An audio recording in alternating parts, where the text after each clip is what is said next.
What's going on, guys? Night Rainbow here with another reaction video. And I'm going to be taking a look at a video requested by Moonshadow Luna.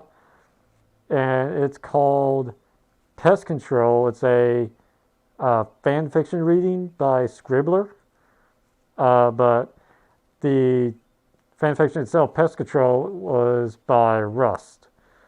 I have never heard this one before, so be interested to see what this is like. I think it's almost 40 minutes long, so gonna go ahead and get started and see what happens. Start in 3, 2, 1, start.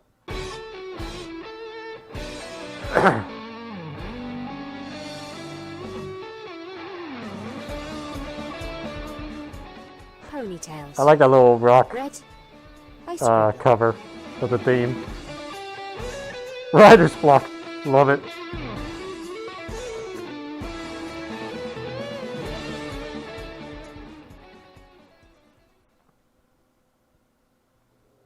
Pest Control by Rust. Luna's mouth looks like Venom from Spider-Man. Celestia woke up screaming. Immediately, a warm, viscous fluid rushed down her throat and straight into her lungs. The ivory alicorn, having been sleeping fitfully, I love Chrysalis' armor in that. Thrashing out with all her limbs in spastic, desperate motions. She nearly vomited then and there at the sensation of the disgusting goop coating the inside of her esophagus. And only through centuries of accumulated discipline was she able to beat back the instinct to suck in another heaving breath. It was at this point she realized she wasn't drowning. No, the odd liquid in her lungs, while extremely nauseating, did not seem to cause her much discomfort. Tentatively, she inhaled the tiniest fraction of the stuff, ready to eject it back out in a heartbeat. Surprisingly, there was little discomfort. It was like breathing a dense, foul-tasting air. The princess's eyes took it all in.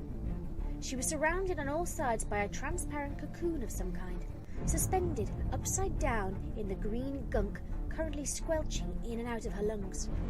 Below her lay the ceremonial hall of Canterlot Castle. Even from this crazy angle, she'd know it anywhere. That thing stood triumphant on the dais, Chrysalis. flanked by a hypnotized shining armor and his fiancée. Oh, so we're at the season 2 finale. Cadence. Chrysalis was her name? Yes, a changeling. The queen, no less. The reason she was here in the first place. You won't get away with this, Cadence was saying. Twilight and her friends will... Celestia never got to hear what Twilight and her friends would do, because at that moment, the door to the hall swung open, revealing the bearers of the elements themselves, trotting dejectedly to the dais with an escort of changeling drones. Celestia felt her heart sink into her stomach. They had failed then. Without the elements, Equestria was doomed. You were saying, purred the queen, who left Cadence I love that by little her echo. husband. you do realize the reception's been cancelled, don't you? She spat at Twilight and the others. Chrysalis then gestured to the other changelings in the hall. Go, feed. With a buzz of insectile wings, the swarm took flight and raced out the door, which slammed closed behind them. Chrysalis chuckled darkly. It's funny, really. Twilight here was suspicious of my behavior all along. Too bad the rest of you were too caught up in your wedding planning to realize those suspicions were correct, she taunted. Inside the pod, Celestia felt a wave of guilt. She had been among those who had merely brushed away her students' misgivings as simple anxiety. The princess cursed herself. It should have been obvious. Below, she saw Applejack lay a comforting hoof on Twilight's shoulder. Sorry, Twi. We should have listened to you, she murmured. It's not your fault, Twilight said. She fooled every pony. Chrysalis hummed delightedly to herself, making fluttering over to the grand window. I did, didn't I? She began to softly sing, though the words were lost to Celestia. There was a sudden nudging of her cocoon, a flash of midnight blue. She'd know that coat anywhere. Princess Luna hung upside down, her horn softly glowing as her hooves remained firmly rooted to the ceiling. She put a hoof up to her lips and tapped her horn. So that's seeing what Luna was doing during this episode. The alicorn's horn ignited with her own aura, weakened as it was, as she activated her magic for the spell. Luna, time is short. You must flee at once. Take all the citizens of Canterlot with you and evacuate. Celestia's thoughts travelled through the emerald sludge where sound would not. It had been a long time since she had spoken with Luna this way, though. Fear not, sister. Luna radiated a sense of tranquility that Celestia desperately wished she could match. As the game is not over yet, and there are players with cards still to play, look and see for thyself. Down on the ground, twilight had crept up to Cadence while the Queen was busy admiring the devastation that Canterlot had become. She blasted away the pink alicorn's restraints with a zap of magic. "Quick," she hurriedly whispered. "Go to him while you still can." Cadence ripped herself out of the weakened bonds and bounded over to her fiancé. The captain stared blankly back, devoid of any expression. Nevertheless, she lunged, teary-eyed, and wrapped her lover in a tight hug, as if savouring their last moments together. Celestia felt her heart go out to the bull mare. Luna, I strongly think... Have patience, sister, and a little faith. I have spent 1,000 years cultivating mine. The gentle barb stung, but served its purpose, and Celestia regarded the couple with renewed interest. A tide of magic surged out of Cadence and into Shining Armor. It was a one-way stream of pure, unadulterated magical power. Actual love given form. And then the stream broke through the dam erected around the captain's mind. He staggered, blinking rapidly. "What? Where? Is the wedding over?" A black streak rushed through the air and landed in front of him. Chrysalis reared up to her full height, glaring imperiously down at him. It's all over! "Your spell!" Twilight called desperately. "Perform your spell!" Celestia knew it well. She had taught it to him herself. Captain Shining Armor had one of the greatest aptitudes for defensive magic she'd seen in eons. He even surpassed the feats of the famed Star Swirl the Bearded, Celestia supposed, at least in that particular field of magic. What good would that do? Chrysalis jeered. My changelings already roam free! Shining Armor looked out of the window, at the city he'd failed to protect. The unicorn braced himself and closed his eyes in concentration, but only succeeded in producing a small, purple spark from the tip of his horn. He sank in defeat. "My power is useless now. I don't have the strength to repel them." Luna... Celestia was growing very, very worried. Luna merely smiled a small, confident smile and watched the events unfold below. Cadence wrapped her foreleg around her fiancé's neck and held him close. "My love will give you strength." What a lovely but absolutely ridiculous sentiment, Chrysalis scoffed, moving away to look out of the window. Shining Armor once more grit his teeth and put every ounce of strength he had left into the spell. It wasn't enough. In a heartbeat, Cadence was there, touching the tips of their horns together. Celestia repressed the urge to shiver from the sheer intensity of power that sparkled to life from the activated spell.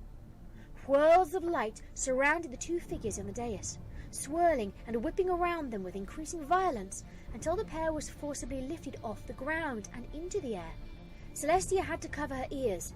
Even in the coffin, the audible roar of magic had become almost unbearable. There was a cataclysmic flash of light, and heat, and noise. No!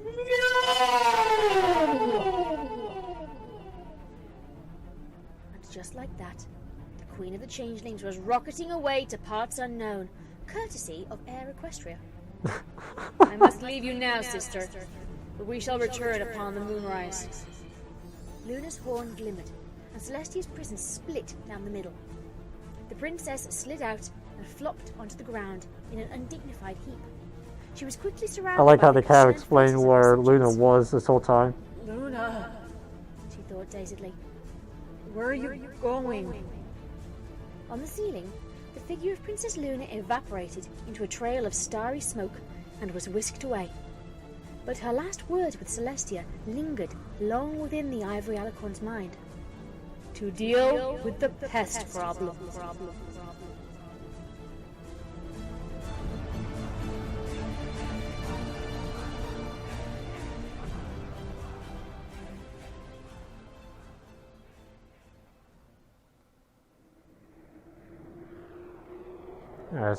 She's going to go chase after them.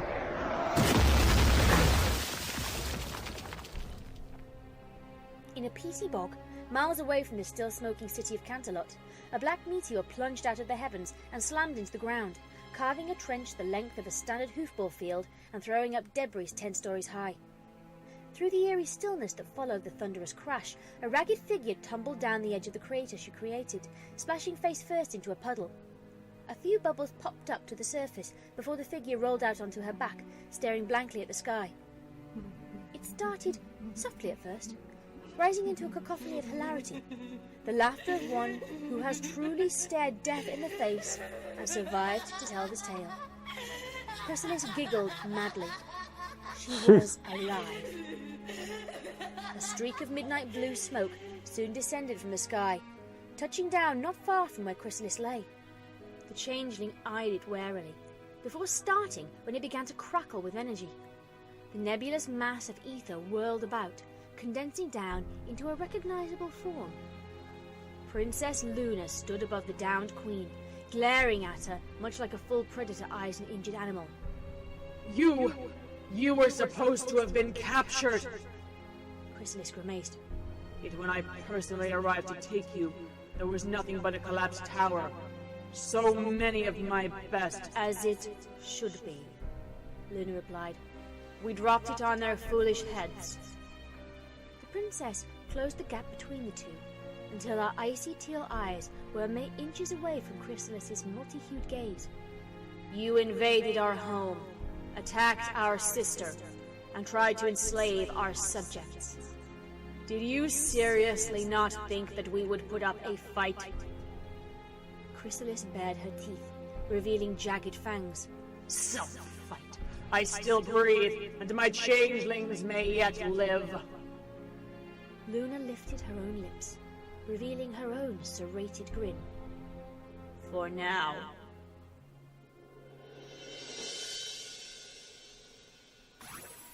Her horn sparked to life, and Chrysalis was abruptly wrenched off the ground, hanging suspended before the dark... Oh shit.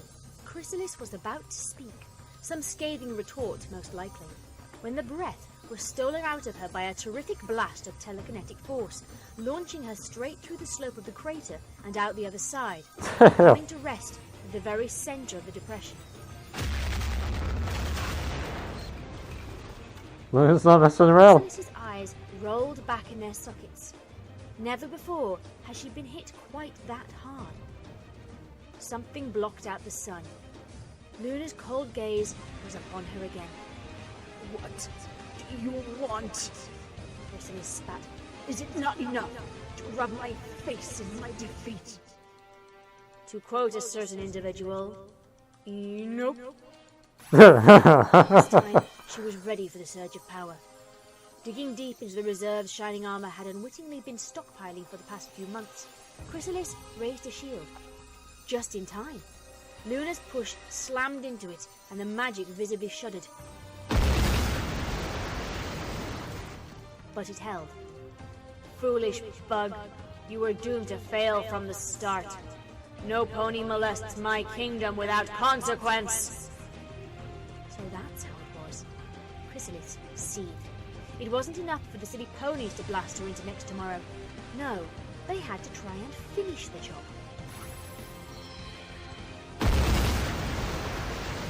The barrier trembled again, then shattered like glass. Luna's leftover surge carried enough force behind it to send Chrysalis skidding up the side of the crater to the rim. She staggered unsteadily before a shadow descended behind her. A twist, barely avoiding the buck from Luna's silver-shod hooves that would have crushed the back of her head. She wildly lunged and let loose a flurry of strikes with her jagged, curved horn. The last cut sliced Luna across the cheek. Luna retreated under the uncoordinated barrage, tactfully rolling onto her back while Chrysalis steamrolled over her. She lashed out with her hind legs into Chrysalis's stomach and was rewarded with the sound of cracking carapace. Oh god. Changeling yelped as she was catapulted upwards, followed closely by a midnight blue thunderbolt of feathers and hooves. Chrysalis rolled midair, dodging the swift follow-up.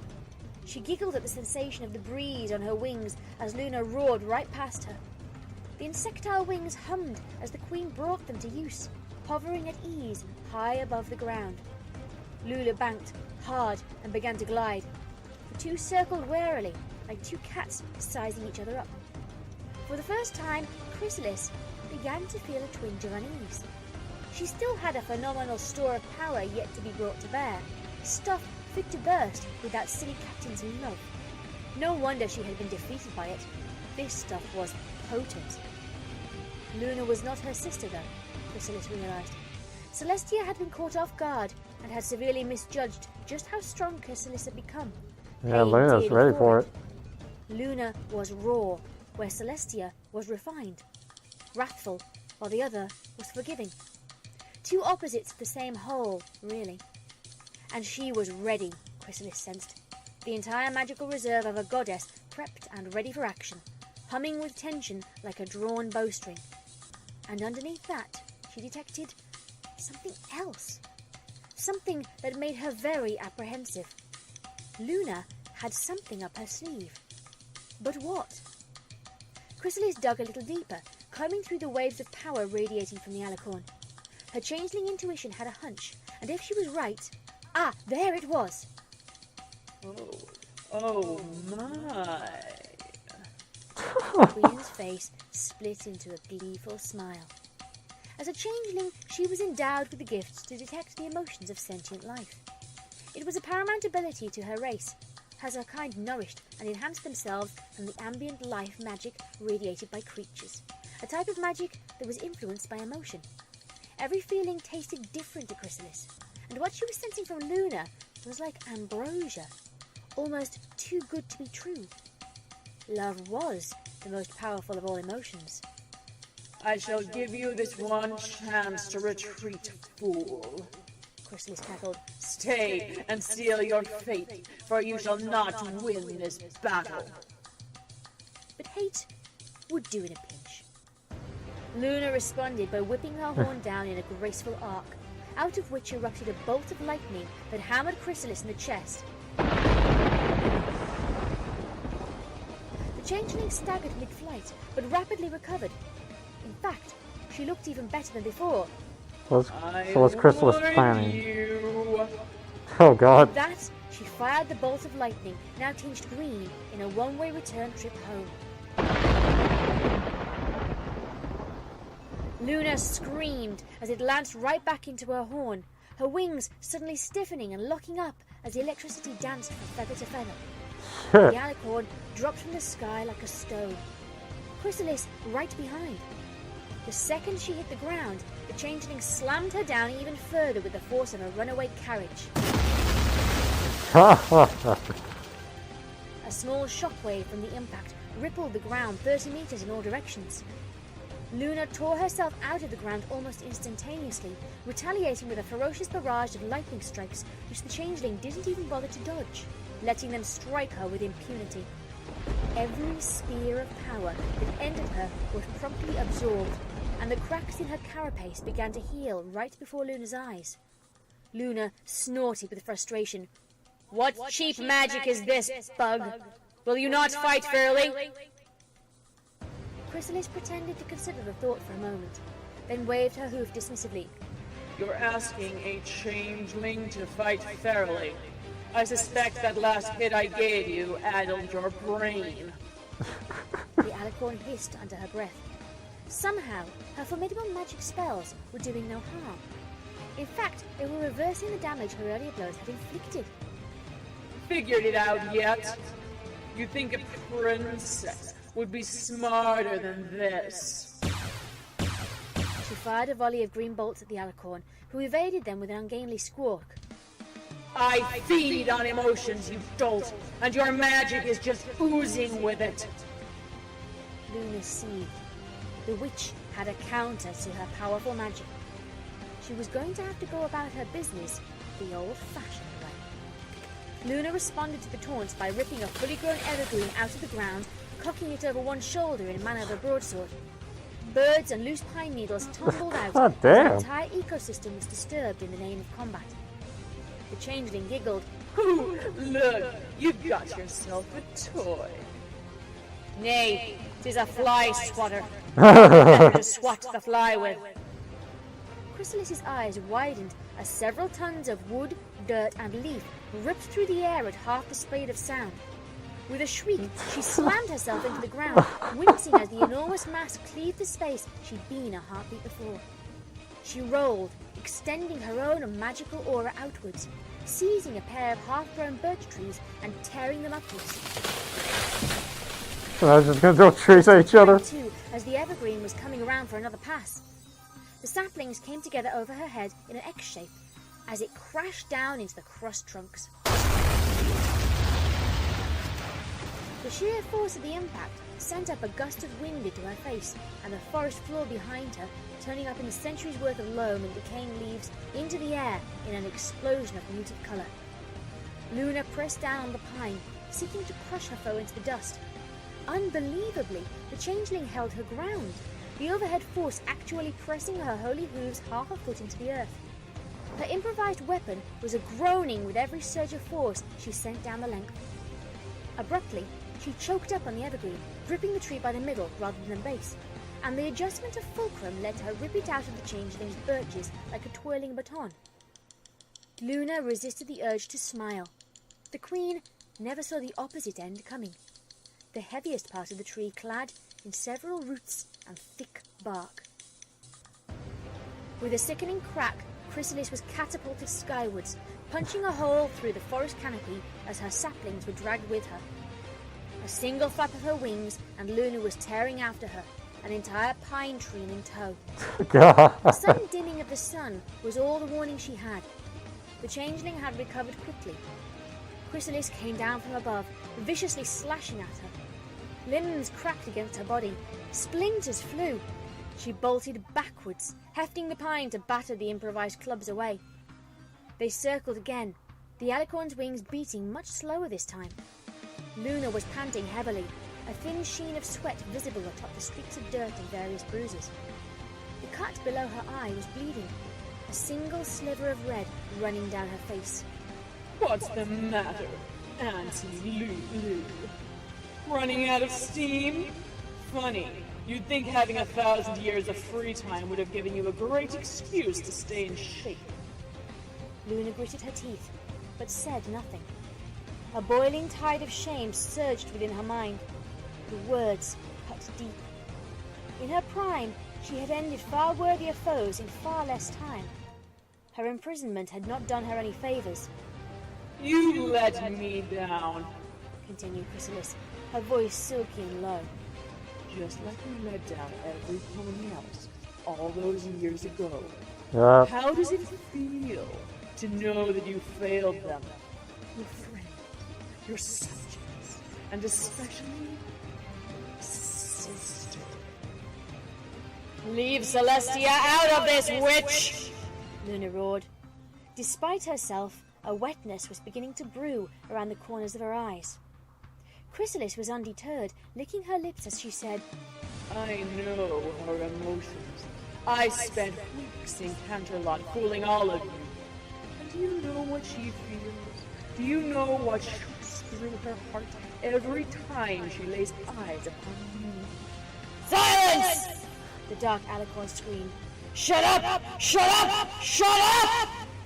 Chrysalis is What fucked. fear? She's afraid of you, Luna, her own sister. Do you know why? Because you fell from your lofty perch. Because you gave in to what your heart wanted and your head denied. Because you're a failure. As a princess and a sister. You're tainted. And she'll never see past that. The queen watched as the alicorn seemed to shudder in flight. Those feathered wings stilled. and she was hunched over, as if in pain. Chrysalis grinned in delight as her tactful goading provoked the exact kind of response she wished. Those dark energies laying dormant within the princess had been stirred enough. The emotional catalyst added, and the entire mixture set to simmer. Now, the reaction was taking place. The sky exploded black. Chrysalis watched as the sun was forcibly torn from the sky and tossed into tomorrow like a foal's toy. The stars punched through the heavens, lighting up brighter than they'd ever been in centuries. An aurora sprang up, whipping back and forth from horizon to horizon in streaks of radiant colour. The moon charged upwards from the east, so fast it blurred, until it jerked to a halt in the ultimate apex. It was so close, Chrysalis could see details upon it like never before. Man, these are perfect for this. Or what had been Luna. In her place, a larger alicorn, blacker than sin and armoured in metal that glittered like cold ice. 2 slitted eyes spewed forth a millennium's worth of pain and suffering. Powerful wings stretched to an unbelievable wingspan, the dark feathers seemingly melting into the night sky. Nightmare Moon had been reborn, and she hurled herself at Chrysalis with a range unlike anything ever seen. The pine tree, held in a searing telekinetic grip, promptly burst into magical blue flames. It swept through the air in great sweeping arcs. Almost hypnotically it moved, a cobra entrancing helpless prey. Though to be lost in the vision would mean braving dire straits. Chrysalis barely had time to tilt her head back as the entire shaft of the tree rushed past, inches away, seeking to skewer her. In the heat of the moment, she stuck her tongue out and tasted the potent energies burning in the air. Delicious. Her own birches ignited a fell green, and they met the ensuing onslaught with glee. Back and forth across the sky they danced, swirling and whirling about in their deadly dance. The night sky lit up every time the weapons clashed, magical sparks arcing through the air as the 2 auras screeched together. Nightmare Moon fought with the frantic strength of a cornered animal, pouring her very being into a relentless surge of aggression that sought to overwhelm Chrysalis through sheer power. Chrysalis, meanwhile, used her 2 smaller trees effectively, diverting her foe's strikes rather than outright blocking them. One tree would shove the pine away at the very last moment, and the other was quick to counter or whirl into position for the next pass. Every blow threatened to knock her from the air, such was the pure force behind the collision. Yet, despite this, the Queen was giggling madly, drinking deeply from Nightmare Moon's aura every time she brought the pine close. Come on, is that all you got? She laughed, feeling on top of the world. Come on, come on, come on! I know you've got more juice in there, Luna! That could be taken the wrong way. Incoherent in reply, flourishing the forest titan above her head before ripping all the remaining limbs off and sending them to the changeling in a storm of splinters, each the size of a fully grown stallion. Chrysalis grinned madly, letting them all strike home, smiling wider each time a shaft of wood pierced her chitin, absorbing the furious energy guiding them forth. She threw her head back and yelled in something like ecstasy. All this power! I must have more! She flexed, and the splinters erupted out of her in all directions. Nightmare Moon didn't even flinch as one glanced off her helm. The 2 dark beings suddenly lunged forward, meeting in the middle as their weapons thundered to the distant ground. A furious mid-air scuffle broke out as they grappled, all pretenses of noble combat long since abandoned. They thought each had been giving it their all. Both were wrong. Like things possessed, they abandoned every pretense of self-preservation in the name of sheer brutality. This had ceased to be a contest of endurance. Now it was a sprint to beat the other into oblivion. They simply laid into each other with absolutely every ounce of strength they had. Under her coat, Nightmare Moon's muscles strained like cords of iron, wings beating erratically as she clashed. Her eyes narrowed as she shoved her face against Chrysalis's. I'll squash you like the insect you are! She hissed through serrated teeth. Chrysalis responded by headbutting Nightmare Moon before sinking her teeth around the black alicorn's throat. She clamped down hard and reveled in the flow of raw magic flowing through the flesh of the goddess. Nightmare Moon screamed before returning the favour with her own fangs, cracking through the changeling chitin. An explosion of magic shoved them apart. Nightmare Moon now rasping with every breath, her furious onslaught spent. Chrysalis was breathing hard too, but not from exhaustion. Slowly, like tattered leaves, they fluttered down to the ground in the open field not far from the crater where the Queen had first landed. Chrysalis began to stalk around the exhausted alicorn. She trembled, her eyes shut in bliss. Give me everything, Luna. I'm going to drain you dry. Nightmare Moon bared her fangs. You want it all? Then take it. With pleasure. Chrysalis leapt forward again, mouth open wide, and received the entire length of Nightmare Moon's horn down her throat. Oh! Choke on it! Every feather, hair, and ethereal strand on the alicorn stood straight out as she poured every ounce of her fury into the changeling. Every thought of doubt, every second of every day, of every year, of the pure solitude of the moon. All the failures, all the disappointments, the betrayals, the dark, evil thoughts. Chrysalis seemed to swell, light shining out of her eyes. All wounds healed in an instant. Her wings grew longer, her body grew larger, her fangs more ferocious. Yes, yes, yes! It felt divine, all this emotion, this delicious, delicious emotion, filling up every cell of her being. Suddenly, it started to hurt. Chrysalis could feel herself rupturing at the smallest of levels, unable to store or even release the magic faster than it was coming. The unstoppable flow only increased. She tried to scream, gagging on the horn. And Nightmare Moon kept pouring herself in as the darkness inside began to be washed away, leaving the pure core that had always remained. Every comforting hug of her sister, the adoration in the eyes of innocent foals, the pride of shepherding their dreams, the fierce beauty of the vast cosmos, the cleansing light of harmony, redemption. In that instant, Nightmare Moon ceased to exist once more, completely swallowed up by the Queen, who was now painfully bloated. Princess Luna smiled at her, giving a mischievous wink. Some pony appears fit to burst. She promptly pivoted on her forelegs, putting the entire rotation of her body into one bone-shattering kick. It took Chrysalis in her now spongy gut, causing all the pent-up energy to spew up and out of her mouth with violent force.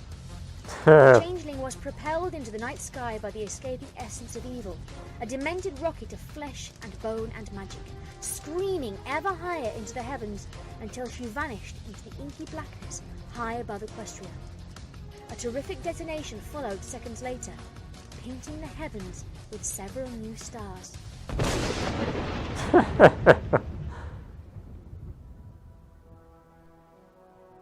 That's one way to get rid of her. Luna stood still for a moment, scanning the skies in a pensive manner, before turning and kicking dirt over the spot where the changeling had once stood, like a cat kicking dirt over its leavings.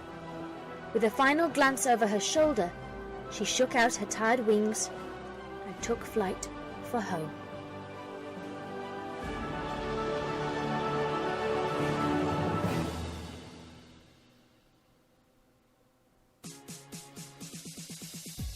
Celestia bounced a little as she sipped from a party beverage, tapping her hoop in time with the music. Well, she wouldn't really call it music. Ponies these days had such odd tastes. But it did encourage every pony to get down and shake their groove thing, so it was hardly something to spurn. The wild-maned DJ at the turntables was laying down some bone-jarring beat or another. Celestia just smiled and enjoyed herself. The celebration was well underway by now.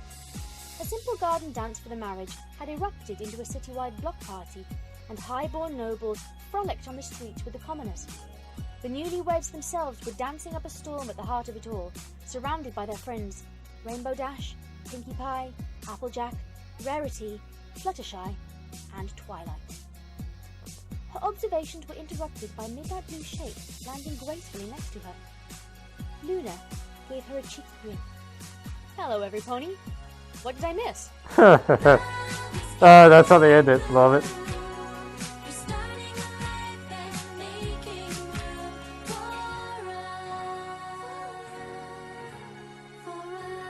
Best wedding ever!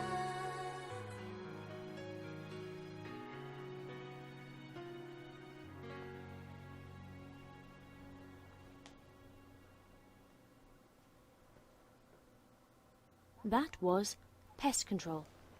It was written by Rust and read by Scribbler. Okay, thank you very much for listening. I have to say with this one, I've had it on my books for some time. It's one of the few files I've managed to recover from the smoking remains of my old hard drive.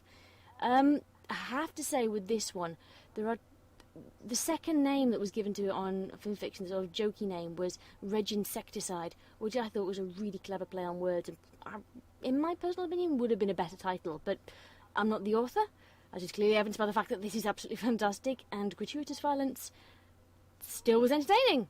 So, I hope you enjoyed that. Updates on my other works: the radio play Heroic Tale of Heroically Heroic Heroes. Episode 2 is halfway written. It's probably not going to be fully written before I go away on holiday. But I should have it all ready by the time I get back, and I do have a plot synopsis for the entire 6 episodes now, a rather detailed one that I've been working out with certain members of the team. So many, many thanks to Reva Brony for letting me talk to him ad nauseum about this. And I should be posting some extra auditions and callbacks and things from people who auditioned last time for the new characters I didn't realise were going to be there in episode 2 and beyond at the time of auditioning last. That sounds suitably babbly. I should probably stop now. So, watch this space for another video regarding the radio play and auditions. Tune back in for comic dubs, fanfiction readings, and my radio show on Sonic Rainboom on Saturdays at 8 PM BST, British Summer Time. And in the meantime, I hope you all have a wonderful evening. It is really sunny outside. I've damaged my neck and can't go out in it, so I hope you're all doing better than me. Good, be lovely to each other, and good night, everybody. All right. That was a pretty cool story. Obviously, not canon, considering Chrysalis remade her appearance in season 6, but for the, for when it came out, that would have been a really good, really cool, theory of what happened to her, especially for showing why Luna was never around during that season finale. Just kind of explain why she was gone and what she was doing until up to the point that she actually showed up. So yeah, that was really cool. Definitely appears to be a very well written story, that's for sure. But yeah, I really enjoyed that. I've listened to some of a couple of other readings by Scribbler. One of them was the Cupcake Chronicles. I know I've listened to a couple of others. I don't remember what they were. But Cupcake Chronicles is probably the one I remember the most because I really like that one. But this one will definitely be on my list, favorite list from her. That was definitely enjoyable. So that was Pest Control fanfic reading. Hope you guys enjoyed the video. Take it easy.